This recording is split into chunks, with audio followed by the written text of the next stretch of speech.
When I set off to begin my 52 book challenge and read a book a week this year, one of the categories of the 8 categories of books I wanted to read was the category of communication. I think communication is the most powerful skill you can have because this whole world revolves around people. And the better you can communicate with those people, the better your life will be. Whether you're a leader, a speaker, a content creator, or you just interact with humans from day to day, improving your communication can help a ton. So that's why I dedicated an entire category of the 8 categories of books to communication. And today's book and this week's book is The 16 Undeniable Laws of Communication by none other than John C. Maxwell, who is the GOAT of all GOATs. He's written 90 books. He's sold 30 plus million books himself. He's one of the top keynote speakers in the world and has the largest coaching company in the world. And he's written a ton of books. But of all books to pick, this is the one I wanted to read because it's one of his newest ones, and it's all about communication. And so, cool thing about reading this book, I kind of saved it for this week because I just got to spend 2 days with John Maxwell and a few other young emerging leaders, incredible people. So I knew this would be a fun week to read and review his book for you since I was just hanging out with the man in person. And he is a delight to be with us. The third time I've been able to see him speak live, and second time I've been able to meet him and talk with him. But what I love and what I want to zero in on this book is the book is actually large, and there's a lot of great things he talks about. And all the laws go from sort of big picture to like the nuances of like how to speak and timing and storytelling, all those kinds of things. But as fun and as important as those things are, I think the most important thing we need to understand is when you're giving a message, when you're communicating, you really have to get to the heart of who you are. The better you know yourself, the better you'll be able to communicate. And what is the message you're trying to communicate? And are you the right person to communicate that message? Let me give you an example of what I mean. This will be my big takeaway for this book. The very first law in the whole book, I think, is the most important one. It's the law of credibility. And the law of credibility isn't what you think it is. Do you have logos with your name? Can you boast about these great things you've done? Although you need to know what the heck you're talking about when you share a message.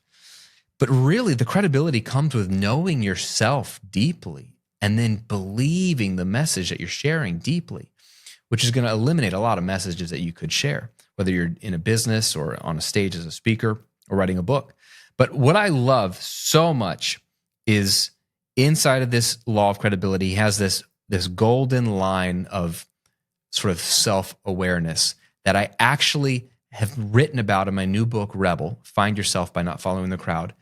And I didn't even realize that he has this exact same process. He gave language to something I've been trying to communicate in the book. And let me just read it to you so you understand. He says, the reason I started speaking and writing was to help people, right? My desire was to add value to them. But there's a difference between wanting to add value to people and succeeding in adding value. And it took me time and energy to figure out how to add value. And it took the earning of credibility to deliver on that desire.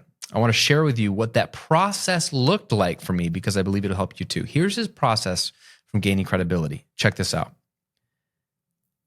Find myself. It's the first step, which is what my book's all about. I found myself when I stopped trying to be like anyone else. Know myself. I knew myself when I examined myself, asked myself questions, and gave honest answers. Be myself. I became myself when I accepted the way God made me. Improve myself. I improved myself when I consistently developed my speaking skills through trial and error. Get over myself. I got over myself when I stopped focusing on myself and how I looked to others. Finally, give myself. I gave myself when I started thinking about others and how I could help them. And he writes this in a song, believe it or not. John Maxwell was like collaborating with country superstars and writing songs, taking his principles and putting them in the song. And he says in the lyric of his song, Get Over Myself, I got to find myself to know myself. I got to know myself to be myself. I got to be myself to improve myself. I got to improve myself to get over myself so I can give myself to you. This is the most powerful communication thing I've ever seen because it has nothing to do with the performance and how well of a job you're doing communicating. It has everything to do with discovering who you actually are so that you can become the best version of yourself, but really so that you can get over yourself and stop worrying about yourself so you can give the world yourself through your content, through your business, through your books, through your speaking, through the meeting that you're leading for your team. It's not about you. It's getting over yourself so you can give yourself to somebody else. Can you imagine being at that place, what kind of communicator you would be if you were that comfortable in your own skin and you're focused on just giving yourself to other people? And I'm going to end with this. What can you speak about and how can you feel confident speaking? He says, every time you prepare to speak, ask yourself, is this something I know? Is it something I feel? Is this something I do? Look for a yes to all three questions and work to keep those things in alignment. You are the message you speak. If what you're preparing to deliver doesn't connect with you, it won't connect with others. It won't breathe life into others if it doesn't live in you. Why?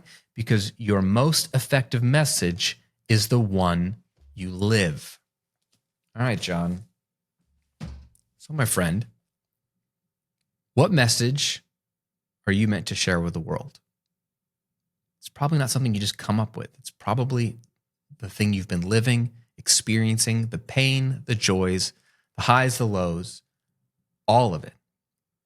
It's going to resonate with somebody else. And the moment you can tap into that message and figure out who you really are and how you can get over yourself so you can give yourself to other people and just share the message that is the things that you've learned in your life that can help somebody else, the more powerful of a communicator you will be, because you're not trying to be a communicator. You're just sharing who you truly are and what you've truly experienced. And that, my friend, will make your communication powerful. There you go. The 16 undeniable laws of communication by John C. Maxwell. There's just way too much goodness in this book to even cover it in a 6-minute clip. But there it is. If you want to join me on the 52 book challenge, I'm going to link to it below, as I am every week on this challenge. You can see the reading list there. And you can check out what books I have upcoming if you want to add them to your list. And let me know if you're enjoying this challenge and if you're participating in this challenge. Are you reading a book a week, 2 books a month, a book a month? Whatever it is, commit to it, enjoy it, learn from it, and share your experience with me as well. We'll see you on next week's episode.